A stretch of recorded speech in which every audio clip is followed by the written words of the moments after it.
Estimados irmãos e irmãs, este é o domingo da promessa do Espírito Santo. A liturgia nos coloca neste sexto domingo da Páscoa em clima de Pentecostes. Aprofunda o significado da ressurreição, preparando-nos para a grande celebração da vinda do Espírito Santo. Sobre os apóstolos, a manifestação pública da Igreja. Jesus não nos deixou órfãos de sua presença, mas mandou-nos o defensor, o Espírito da Verdade, companheiro fiel de quem se dispõe a amar como o Senhor amou. Este amor implica em acolher e viver sua palavra como discípulo missionário que se coloca junto aos feridos, aos empobrecidos de nossa sociedade. Todo aquele que acolhe o Espírito Santo que foi entregue aos apóstolos torna-se apto a defender a fé que recebeu com mansidão, respeito e com boa consciência, inclusive em meio a perseguições e sofrimentos. E é essa a única vocação dentro da Igreja: imitar a vida e morte de Jesus, por estarmos convictos de que esta é a essência do amor e da missão com quem nos encontramos, principalmente com os mais excluídos. A primeira leitura narra o início da missão evangelizadora da Igreja, fora de Jerusalém. Neste texto podemos perceber, para que uma comunidade se constitua como igreja, não basta uma aceitação superficial da palavra, nem manifestações humanas, por mais atrativas que sejam. Torna-se necessário que toda comunidade cristã tenha consciência de que é convidada a viver a sua fé em comunhão com a Igreja Universal. Toda comunidade que quer fazer parte da família de Jesus deve, portanto, viver a comunhão, a sinodalidade com os pastores da Igreja Universal. Só então se manifestará nela o Espírito, a vida de Deus. Na segunda leitura, São Pedro se dirige aos cristãos da Igreja primitiva que experimentam as perseguições religiosas em diversos contextos. Apesar de confrontados com a hostilidade do mundo, os cristãos são convidados a santificar o coração, que significa reconhecer, respeitar, dar ao Cristo, Senhor, e à sua vontade o lugar que lhe compete, a terem confiança, a darem um testemunho sereno da sua fé, a manifestarem o seu amor a todas as pessoas, mesmo aos perseguidores. Santificai em vossos corações o Senhor Jesus Cristo. Estais sempre prontos a dar razão da vossa esperança a todo aquele que vô-la pedir. Fazei-o, porém, com mansidão, respeito e com boa consciência. Cristo fez de sua vida um dom de amor a todos. Deve ser um modelo para os cristãos configurarem a sua vida.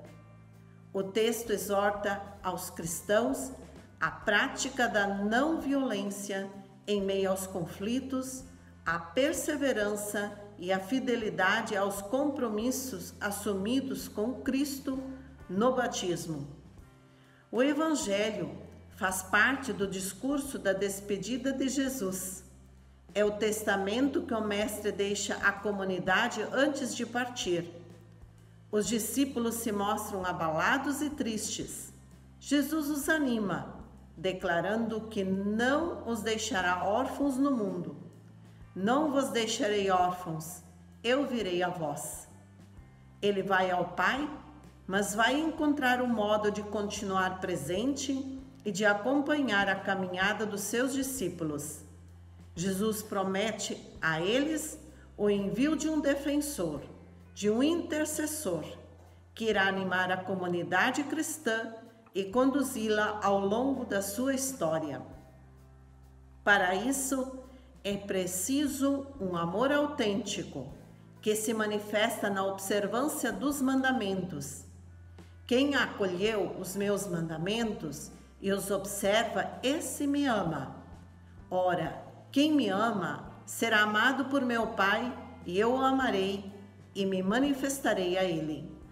Só quem vive este amor estará apto a receber o Espírito Santo. O amor supera o medo, a separação e a morte. Portanto, assumir e testemunhar a fé e a esperança em tempos de incertezas, conflitos e pandemia requer dos discípulos e das discípulas missionárias e missionários de Jesus um anúncio transformador, não meramente por meio de uma celebração eucarística virtual ou presencial, mas através de atitudes concretas de amor que se manifestam na proximidade com o outro que se encontra em situação de abandono, desprotegido dos direitos sociais. A força do Espírito Santo pode transformar o coração dos cristãos para que a prática do amor-compaixão possibilite a cura da fome, da doença, do desemprego que viraliza a humanidade. Desta forma, o nosso anúncio poderá devolver a alegria aos rostos enlutados, sofridos e famintos que se encontram estampados nas famílias e nas ruas de nossas comunidades. O tempo que vivemos requer de nós, homens e mulheres, atitudes de esperança e a construção de relações novas, infundidas no Espírito Santo, onde o amor se constitua o tecido social capaz de pacificar os conflitos, perseguições humanas e ecológicas que emergem a todo instante em nossa casa comum. Para o Espírito Santo não há barreiras nem fronteiras. Ele é o Espírito da unidade e da paz. Com a sua força e dinamismo, somos capazes de reinventar a nossa vida no contexto atual, onde vivemos um tsunami de catástrofes naturais, de pandemia, de fome, de conflitos entre povos, de terrorismo, de injustiça e opressão. A presença do Espírito Santo possibilita aos discípulos e às discípulas a penetrar no coração de Deus, descobrir seu amor e o seu projeto para toda a humanidade. A condição para ter este Espírito é a vivência dos mandamentos que se resumem em um só, o amor. Jesus nos chama a viver no amor como ele viveu. A Igreja dá testemunho de um Deus que deseja oferecer à humanidade a salvação por meio de gestos de amor, de serviço, de humanidade, de liberdade, de compreensão, de perdão, de tolerância, de solidariedade para com os pobres. A uma comunidade cristã identificada com Jesus e com o Pai, animada pelo Espírito, é o templo de Deus, o lugar onde Deus habita no meio da humanidade.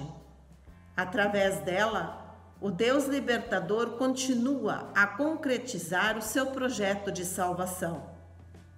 A Igreja é, hoje, o lugar onde as pessoas encontram Deus? O que é que nos falta para sermos verdadeiros sinais de Deus no meio da humanidade? Qual a novidade que o Espírito desperta em nós neste tempo de pandemia? Neste domingo vamos refletir e rezar sobre essas provocações que a Palavra de Deus nos faz. Bom domingo a todos e a todas.